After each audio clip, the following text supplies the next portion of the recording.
মাননীয় ভদ্র মহোদয়গণ ও ভদ্র মহোদয়াগণ, মাননীয় অধ্যক্ষ মহাশয়া, মাননীয় অধ্যক্ষ মহাশয়া,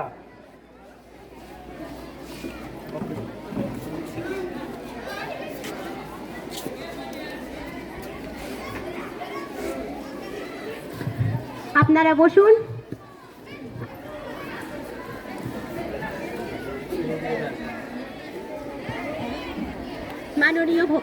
মাননীয় ভদ্র মহোদয়গণ ও ভদ্র মহোদয়াগণ, এখন শপথ গ্রহণ। শপথ গ্রহণ করবেন পলাশকলা বিধানসভা কেন্দ্রে জয়ী বিধায়িকা মাননীয় মমিতা মাহাতো মহাশয়া।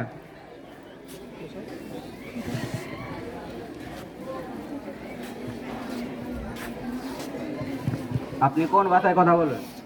বাংলা ভাষায়।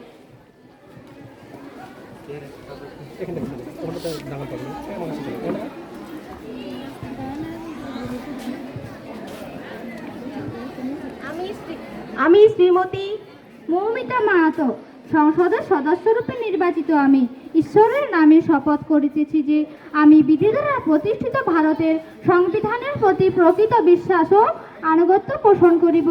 আমি ভারতের সার্বভৌমত্ব ও সংগতি রক্ষা করিয়া চলিব এবং যে কর্তব্যভার আমি গ্রহণ করতে চলিয়াছি তা বিশ্বাস্তভাবে নির্বাহ করিব।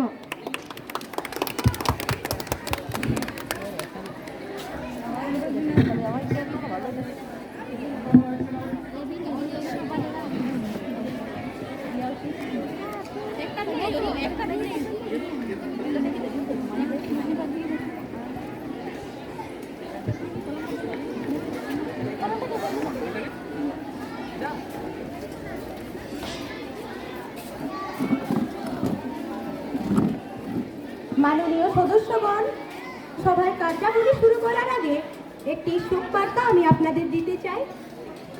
প্রবীণ স্বাধীনতা সংগ্রামী তথা বিশিষ্ট সমাজসেবী প্রতাপচন্দ্র দে গতকাল রাত্রি 10টায় তার বাসভবনে হৃদরোগে আক্রান্ত হয়ে পরলোক গমন করেন। মৃত্যুকালে তার বয়স হয়েছিল 98 বছর।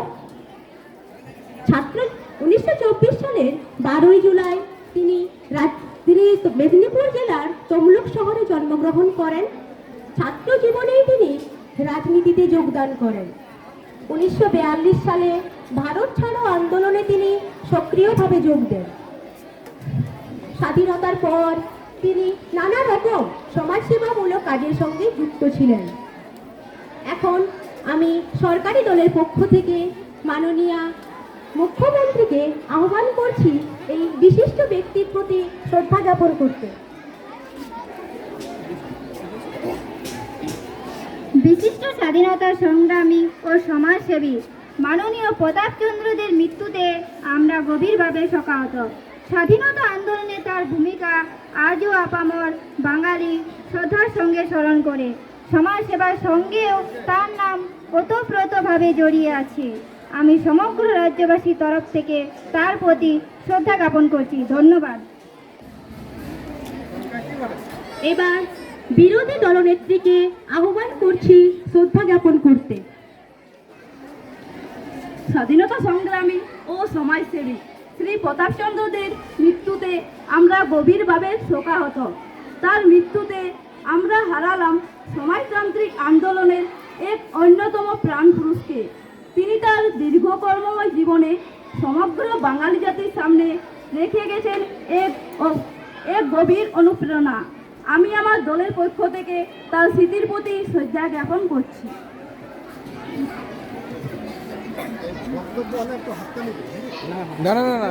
পার্লামেন্টের আলাদা আলাদা নিয়ে এখন আমি মাননীয় সদস্যদের উঠে দাঁড়ানোর জন্য এবং 2 মিনিট নীরবতা পালনের জন্য অনুরোধ করছি।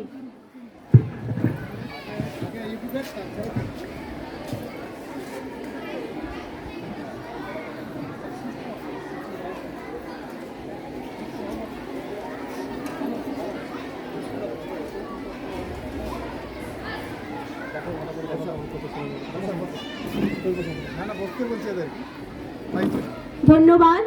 আপনারা নিজ নিজ আসন গ্রহণ করুন।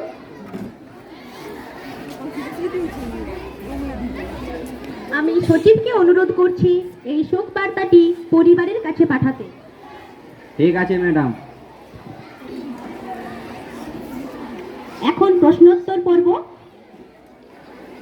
মাননীয় বিধায়িকা শ্রীমতী মৌমিতা মাহাতো মহাশয়াকে 27 নম্বর তারকা চিহ্নিত প্রশ্ন করার জন্য আহ্বান করছি। মাননীয় অধ্যক্ষ মহাশয় মারফত আমি পূর্ত বিভাগের মন্ত্রীর দৃষ্টি আকর্ষণ করে একটি প্রশ্ন রাখছি। পুরুলিয়া থেকে বাঁকুড়া যাওয়ার জন্য 314 নম্বর জাতীয় সড়ক পথে করুণ অবস্থা সম্পর্কে রাজ্য সরকার অবগত আছেন কিনা? অবগত থাকলে উক্ত রাস্তা মেরামতির জন্য রাজ্য সরকার কি ব্যবস্থা গ্রহণ করেছেন? ধন্যবাদ।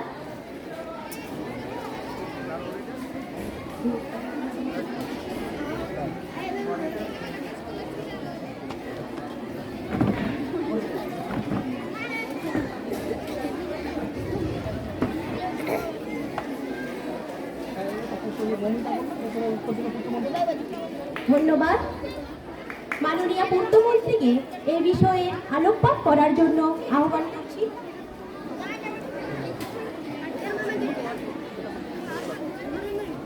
মাননীয় অধ্যক্ষ মহাশয়ের মাধ্যমে আমি সদস্য মহাশয়কে জানাতে চাই যে পুরুলিয়া থেকে বিসপুরিয়া পর্যন্ত 314 নম্বর জাতীয় সড়ক পথ যানবাহন চলাচলের উপযোগী হয়ে গেছে।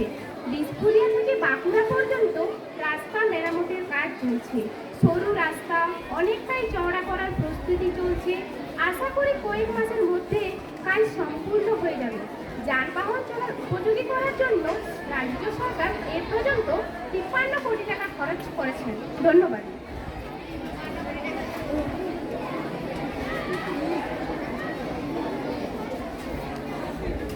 ধন্যবাদ পূর্তমন্ত্রীকে। এবার আমি বিরোধী দল সদস্য মাননীয়া নিবেদিতা ম্যাডামকে অতিরিক্ত প্রশ্ন করার জন্য আহ্বান করছি। উক্ত সড়ক মেরামতির জন্য কেন্দ্রীয় সরকার কত অর্থ মঞ্জুর করেছেন? মঞ্জুরিকৃত অর্থের পুরোটাই কি রাজ্য সরকার হাতে পেয়েছেন? আপনারা শান্ত হয়ে বসুন। প্রথমত 314 নম্বর জাতীয় সড়ক পথ মেরামতির জন্য কেন্দ্রীয় সরকার 85 কোটি টাকা রাজ্যকে বরাদ্দ করেছেন। দ্বিতীয়ত মঞ্জুরিকৃত অর্থের পুরোটাই রাজ্য সরকার হাতে পাননি, এখনো পর্যন্ত 60 কোটি টাকা হাতে পেয়েছে। ধন্যবাদ। ধন্যবাদ। মাননীয়া বিধায়িকা শ্রীমতী নিবেদিতা মাহাতো মহাশয়াকে 211 নম্বর তারকা চিহ্নিত প্রশ্ন করার জন্য আহ্বান করছি।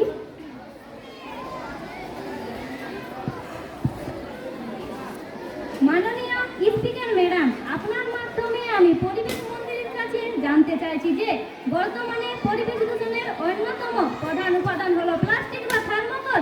তো সরকার এগুলি বন্ধের ব্যাপারে কি কিছু পদক্ষেপ গ্রহণ করেছেন? তাহলে কি করেছেন? আপনারা শান্ত হয়ে বসুন।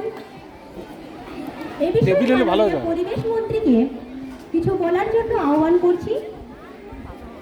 ধন্যবাদ স্পিকার ম্যাডাম।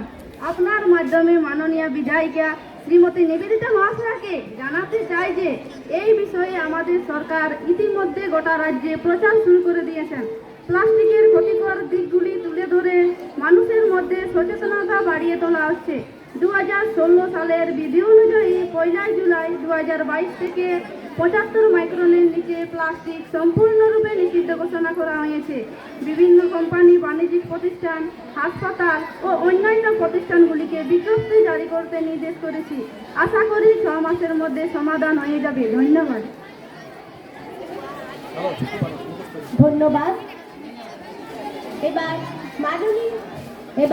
মাননীয় নিহার বাবুকে 219 নম্বর তারকা চিহ্নিত প্রশ্ন করার জন্য আহ্বান।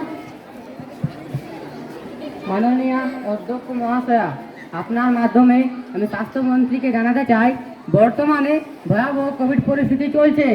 সরকার তার জন্য কি ভাবছে? আমার প্রশ্ন হলো, এই পরিস্থিতিতে চারিদিকে মিছিল কেন? জনসচেতনতা কই? আমরা দেখছি অ্যাম্বুলেন্স, অক্সিজেন, মেডিসিনের কালোবাজারি, হসপিটালে বেডের জন্য হাহাকার, এমনকি মানুষ না খেতে পেয়ে মারা যাচ্ছে। কারণ দীর্ঘদিন ধরে লকডাউনে মানুষের রোজগার বন্ধ, আর সরকার বাহাদুর শীত ঘুমে। ভালো ভালো। দ্বিতীয়ত, টিকাকরণে আমাদের রাজ্য পিছিয়ে কেন? কম বয়সী ছেলে মেয়েদের আজও টিকা দেওয়া হয়নি কেন? বলুন, এর জবাব কি স্বাস্থ্যমন্ত্রীর কাছে আছে? মাননীয় বিধায়কগণ, আপনারা চুপ করুন। ভালো ভালো। এই বিষয়ে আমি মাননীয় স্বাস্থ্যমন্ত্রীকে বলার জন্য আহ্বান করছি। একটু আগে চলে যাও। ধন্যবাদ স্পিকার ম্যাডাম। আপনার মাধ্যমে আমি বিরোধী সদস্যদের জানাতে চাই যে প্রথমত আমরা কোভিড বিধি মেনেই জনসভাগুলি করছি। আমাকে বলতে দিন। জনসভায় লোক সংখ্যা সীমিত রাখার ব্যবস্থা করা হয়েছে এবং প্রতিটি জনসভায় মাস্ক পরা বা সামাজিক দূরত্ব বজায় রাখা বাধ্যতামূলক। মাস্ক কোথায়? 5 টাকার মাস্ক 50 টাকায়। আমাকে বলতে দিন। প্রতিটি জনসভায় মাস্ক পরা বা সামাজিক দূরত্ব বজায় রাখা বাধ্যতামূলক করা হয়েছে। এর জন্য আমরা সবাই মাস্ক ও হাতে স্যানিটাইজার দেওয়ার ব্যবস্থা করেছি। আমাদের কোনো জনসভাতে যদি আপনারা কোভিড বিধির অমান্যতা লক্ষ্য করে থাকেন, তাহলে আপনারা আমাদের কাছে প্রমাণ দিন। আমরা তো আছি। আমি আপনাদের কথা দিচ্ছি, আমরা আইন অনুসারে কঠোর পদক্ষেপ গ্রহণ করব। দ্বিতীয়ত, আমাদের বিরোধী সদস্যরা হয়তো জানেন না, আমাদের পশ্চিমবঙ্গ যে টিকাকরণে এত পিছিয়ে আছে তার মূল কারণ হলো পর্যাপ্ত পরিমাণ টিকার অভাব। সরকার যদি কেন্দ্রের হয় তাহলে রাজ্য সরকারের কি প্রয়োজন? অবিলম্বে স্বাস্থ্যমন্ত্রী পদত্যাগ করুন। আপনারা শান্ত হয়ে বসুন, ওনাকে বলতে দিন। কেন্দ্র সরকারের কাছে বারবার এই নিয়ে আবেদন করা সত্ত্বেও কেন্দ্র সরকারের কাছ থেকে সেরকম কোনো রেসপন্স পাওয়া যাচ্ছে না। আর যদিও টিকা পাঠানো হচ্ছে তার পরিমাণ খুবই কম। এ সত্ত্বেও আমরা 14 থেকে 18 বছর বয়সী ছেলে মেয়েদের টিকাকরণ ইতিমধ্যেই সম্পন্ন করেছি এবং 12 থেকে 14 বছর বয়সী ছেলে মেয়েদের টিকাকরণ শুরু করা হয়েছে। আশা করি কিছুদিনের মধ্যেই আমরা সকলকেই এই টিকাকরণের আওতায় আনতে পারবো। আর কালোবাজারির কথা বলছেন, কালোবাজারি কঠোর হাতে দমন করা হচ্ছে। অনেকে গ্রেপ্তারও করা হয়েছে। প্রতিটি হাসপাতালে স্পেশাল কোভিড ইউনিট গঠন করা হয়েছে। পেশেন্টদের দেখাশোনা করার জন্য চিকিৎসা কর্মী নিয়োগ করা হচ্ছে। হাসপাতালগুলিতে পর্যাপ্ত পরিমাণে অক্সিজেনের সিলিন্ডার পাঠানো হচ্ছে, মাস্ক দেওয়া হচ্ছে, স্যানিটাইজার দেওয়া হচ্ছে। প্রতিটি হাসপাতাল দিনে 2 বার স্যানিটাইজ করা হচ্ছে। আপনারা কি এরকম হাওয়ায় প্রশ্ন করছেন? আগে হাসপাতালগুলিতে দেখে আসুন, তারপরে প্রশ্ন করবেন। আর এই যে বলছেন দীর্ঘকাল লকডাউনে সাধারণ জনগণের রোজগার বন্ধ, এর জন্য সরকার বিনামূল্যে রেশন দিচ্ছে এবং এই পরিষেবা যাতে আরও 6 মাস দেওয়া যায় তার জন্য পরিকল্পনা গ্রহণ করছে। ধন্যবাদ। চারিদিকে তাকিয়ে দেখুন, আপনারা কি ব্যবস্থা নিয়েছেন? আপনারা মুখেই তো অনেক কিছু বলেন, আদৌ কিছু ব্যবস্থা নিয়েছেন? এই পরিষেবা আরো 1 বছর বাড়ানো হোক। আপনারা শান্ত হয়ে বসুন। ধন্যবাদ স্বাস্থ্যমন্ত্রীকে। এরপর 27 নম্বর তারকা চিহ্নিত প্রশ্ন করবেন মাননীয় বিধায়িকা শ্রীমতী জ্যোৎস্না মাহাতো মহাশয়া।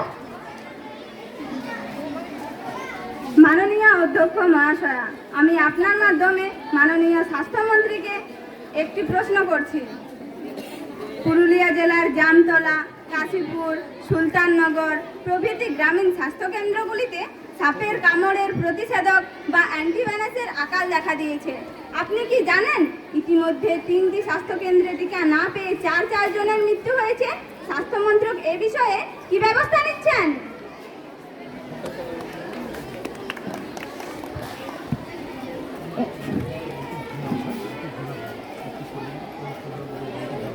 এই বিষয়ে আমি মাননীয় স্বাস্থ্যমন্ত্রীকে বলার জন্য অনুরোধ করছি। ধন্যবাদ স্পিকার ম্যাডাম। আপনার মাধ্যমে বিরোধী সদস্য মহাশয়কে জানাতে চাই যে 4 জন মারা গেছে তাদের জন্য আমি গভীরভাবে দুঃখ প্রকাশ করছি। স্বাস্থ্যমন্ত্রক ইতিমধ্যেই জেলায় অ্যান্টিভেনাম পর্যাপ্ত পরিমাণে পাঠানোর ব্যবস্থা করেছে এবং স্বাস্থ্যকেন্দ্রগুলিতে ডাক্তার পাঠানোর ব্যবস্থাও করা হয়েছে। ধন্যবাদ। ধন্যবাদ স্বাস্থ্যমন্ত্রীকে। আমি বিরোধী দলের সদস্যকে মাননীয় মৌমিতা মাহাতো মহাশয়াকে অতিরিক্ত প্রশ্ন করার জন্য আহ্বান করছি। যাদের মৃত্যু হয়েছে তাদের পরিবারকে কি ক্ষতিপূরণ দেওয়া হবে? যদি ক্ষতিপূরণ দেওয়া হয় তাহলে কত টাকা? হ্যাঁ, অবশ্যই রয়েছে। বজ্রপাত বা সাপের কামড়ে মৃত্যু হলে রাজ্য সরকারের তরফ থেকে ক্ষতিপূরণ দেওয়ার ব্যবস্থা রয়েছে। পরিবার পিছু 1 লক্ষ টাকা দেওয়ার ব্যবস্থা রয়েছে। ধন্যবাদ। ওই ক্ষতিপূরণ তো সময় মতো দেওয়া হয়নি, আপনারা তো মুখে অনেক কিছুই বলেন। ধন্যবাদ স্বাস্থ্যমন্ত্রীকে।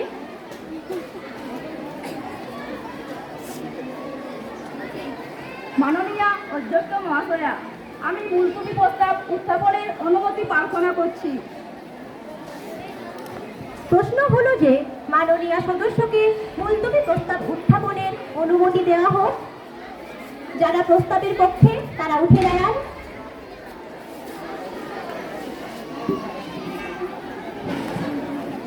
সভার অনুমতি পাওয়া না যাওয়ায় প্রস্তাবটি আলোচনার জন্য গৃহীত হলো না। আপনারা বসুন।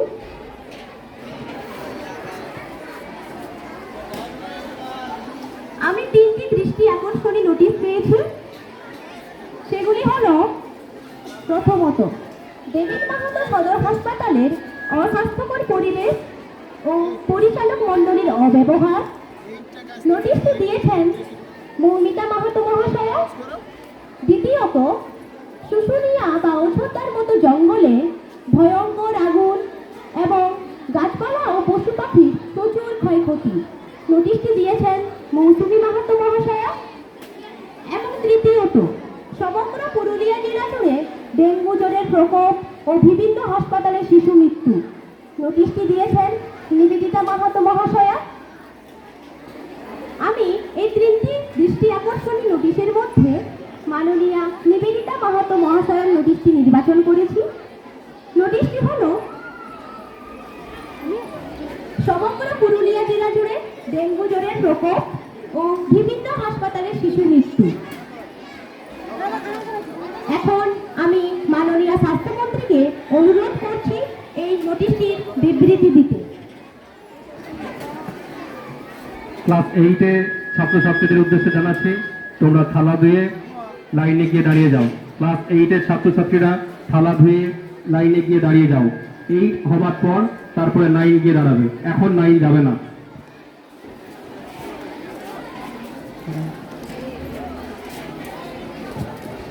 ধন্যবাদ ম্যাডাম। মাননীয় নিবেদিতা মাহাতো মহাশয় এই নোটিশটির ওপর আলোকপাত করে বলতে চাই যে বিষয়টি সকলের কাছে খুবই গম্ভীর ও চিন্তাজনক। জেলার মুখ্য স্বাস্থ্য আধিকারিককে যুদ্ধকালীন তৎপরতা ব্যবস্থার নির্দেশ দেওয়া হয়েছে। জেলা শাসকের সাথে ইতিমধ্যে আমি কথা বলেছি এবং প্রতিটি সভায় মিটিংয়ের মাধ্যমে আমরা প্রত্যেককে নির্দেশ দিয়েছি বমিভাব, পেটে যন্ত্রণা, মাথা ঘোরা, দুর্বলতা এই ধরনের লক্ষণ দেখা দিলে ইমিডিয়েটলি হাসপাতালে যোগাযোগ করতে। এবং সকলকে এটাও বলা হয়েছে যে ছাদে, বাড়িতে, রাস্তায়, নর্দমায়, টিপলে, ভাঙা কলসিতে বা ফেলে রাখা টায়ারে যদি কোথাও একটুও জল জমে থাকে তা যেন অতি সত্বর পরিষ্কার করা হয়। রাতে ঘুমানোর সময় মশারি টাঙানো এবং যতটা সম্ভব গা ঢাকা পোশাক পরার নির্দেশ দিয়েছি। এছাড়া বিনামূল্যে সাহায্য পেতে বাংলা সহায়তা কেন্দ্র বা www.bsk.wd.gov.in ওয়েবসাইট খুলেছি। আগামীকাল আমি সশরীরে গিয়ে খোঁজখবর নেব এবং আগামী শুক্রবার লিখিত আকারে আপনাদের সকলকে জানিয়ে দেব। ধন্যবাদ। ধন্যবাদ স্বাস্থ্যমন্ত্রীকে। এরপর উল্লেখ পর্ব। সরকারের পক্ষ থেকে আপনারা কি বলতে চান? আচ্ছা, ঠিক আছে, আপনি বলুন। মাননীয় অধ্যক্ষ মহাশয়া, পশ্চিমবঙ্গের বিভিন্ন জেলায় প্রতিনিয়ত লোডশেডিং দেখা যাচ্ছে। একে তো গরমে মানুষের হাঁসফাঁস অবস্থা, আবার পানীয় জল, রান্নার জল পর্যন্ত ঘন্টার পর ঘন্টা পাওয়া যাচ্ছে না। তাছাড়া এবছর বর্ষা ঠিকঠাক না হওয়ার কারণে কৃষিকাজ সম্পূর্ণভাবে সেচের উপর নির্ভরশীল। অনেকটা সময় লোডশেডিং থাকার কারণে মিনি পাম্প এসব চলছে না, ফলত কৃষিক্ষেত্রেও জলের অভাব দেখা যাচ্ছে। এর জন্য উপযুক্ত পরিষেবা ব্যবস্থা করা দরকার এবং একটি উচ্চ পর্যায়ের কমিটি গঠন করা দরকার। ধন্যবাদ।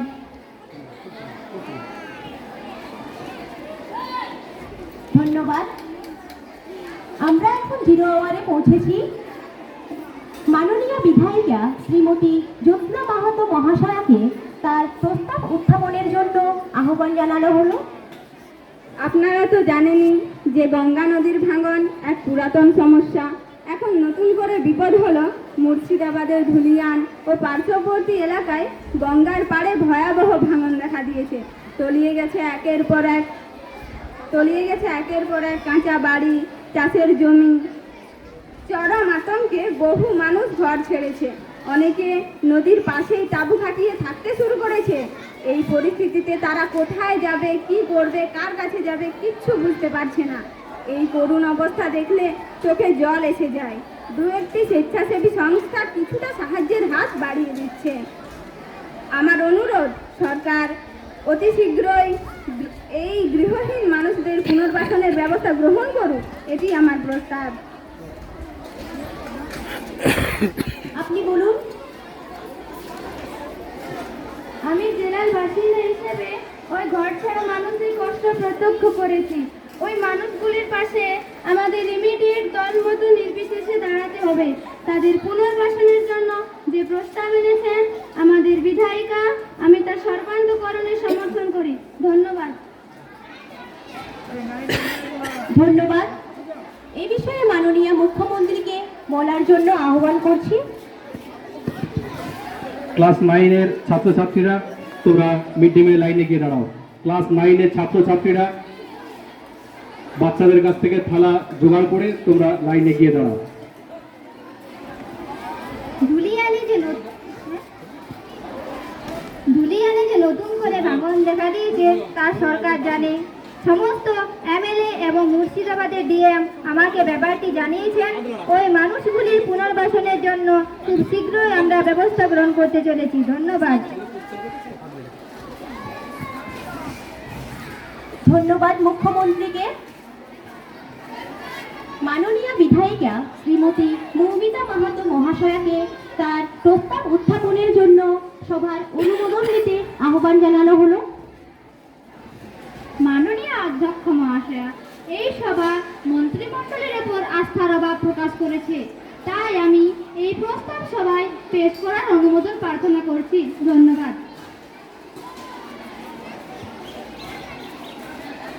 মাননীয় সদস্য মৌমিতা মাহাতো মহাশয়ার অনাস্থা প্রস্তাব সভায় অনুমোদন পাওয়া না যাওয়ায় তা বাতিল হলো। আপনারা বসুন।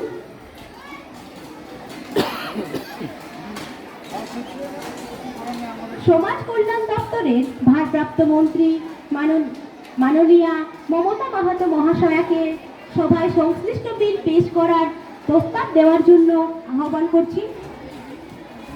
মাননীয় অধ্যক্ষ মহাশয়া, ডাইনি অপবাদ ও হত্যাকাণ্ড বিল 2022 সবাই পেশ করার জন্য অনুমোদন প্রার্থনা করছি। মাননীয় সদস্যগণকে হাত তুলে বিলটি পেশ করার জন্য অনুমতি জানানো হলো। ধন্যবাদ। আপনি বিলটি পেশ করুন। আমি সমাজ কল্যাণ দপ্তরের মন্ত্রী, ডাইনি অপবাদ ও হত্যাকাণ্ড বিল 2022 বিবেচনার জন্য সবাই পেশ করলাম। এই বিষয়ে বিরোধী দলনেত্রী মৌসুমী মাহাতো মহাশয়া, আপনি কি কিছু বলতে চান? হ্যাঁ, বলতে চাই। মাননীয় অধ্যক্ষ মহাশয়া, এই রাজ্যে ডাইনি সন্দেহে মহিলাদের হত্যা বেড়েই চলেছে। কঠোর আইন প্রণয়ন করে এর যথাযোগ্য মোকাবিলা করা দরকার। মাননীয় অধ্যক্ষ মহাশয়া, বিলটির মোট 5টি ধারার মধ্যে 3 নম্বর ধারায় বলা হয়েছে, ডাইনি সন্দেহে হত্যাকারী ব্যক্তির বিরুদ্ধে জামিন অযোগ্য গ্রেপ্তারি পরোয়ানা জারি করা হবে। তাই বিরোধী সদস্যদের জানাই এটি নিঃসন্দেহে একটি কঠোর পদক্ষেপ। ধন্যবাদ। নিহার বাবু, আপনি বলুন। মাননীয় অধ্যক্ষ মহাশয়া,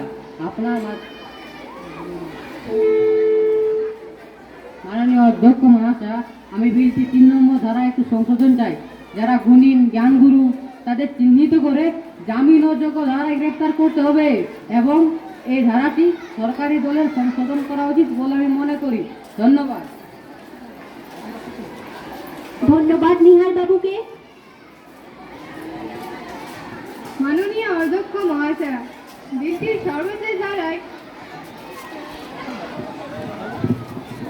গ্রাম পঞ্চায়েত কেন্দ্রকে এই কুপ্রথার বিরুদ্ধে সজাগ থাকা এবং আদিবাসী এলাকাতে যাতে এই ধরনের ঘটনা না ঘটে তার জন্য দায়িত্ব দেওয়া হচ্ছে। আপনারা শান্ত হয়ে বসুন। বিরোধীরা চাইলে বিলটিকে ভালোভাবে অধ্যয়ন করে নিতে পারেন। এটা কি কোনো কথা হলো? ভালো করে অধ্যয়ন করার কি আছে? সরকারের কোনো কাজেই ঠিক নয়। এই বিলটি সংশোধন না হলে আমরা মানছি না, মানবো না। আপনারা শান্ত হয়ে বসুন। দয়া করে আপনারা উত্তেজিত হবেন না। শুধু বিরোধিতার জন্য বিলটি বিরোধিতা করা ঠিক হবে না।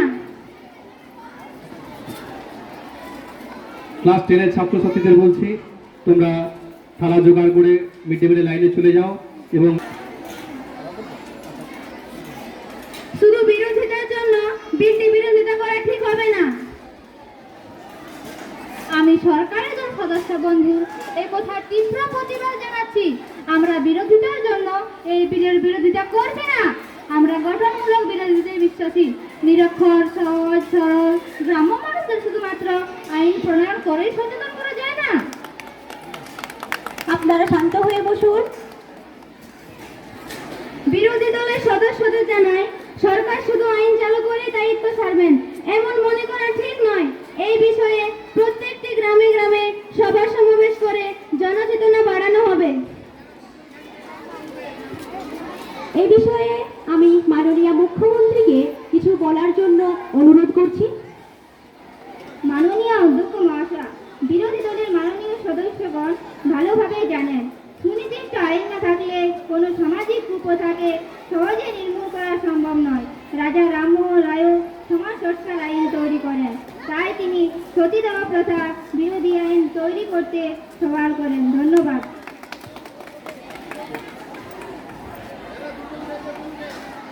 মাননীয় অধ্যক্ষ মহাশয়, বিলটি যেভাবে স্থির করা হলো তা সবাই পেশ করা হোক।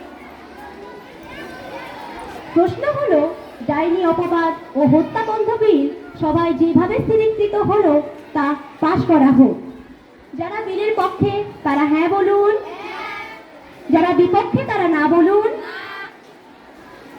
যেহেতু অধিকাংশ সদস্য বিলটির পক্ষে, সেহেতু বিলটি গৃহীত হলো, বিলটি গৃহীত হলো, বিলটি গৃহীত হলো। সুতরাং বিলটি পাশ হলো।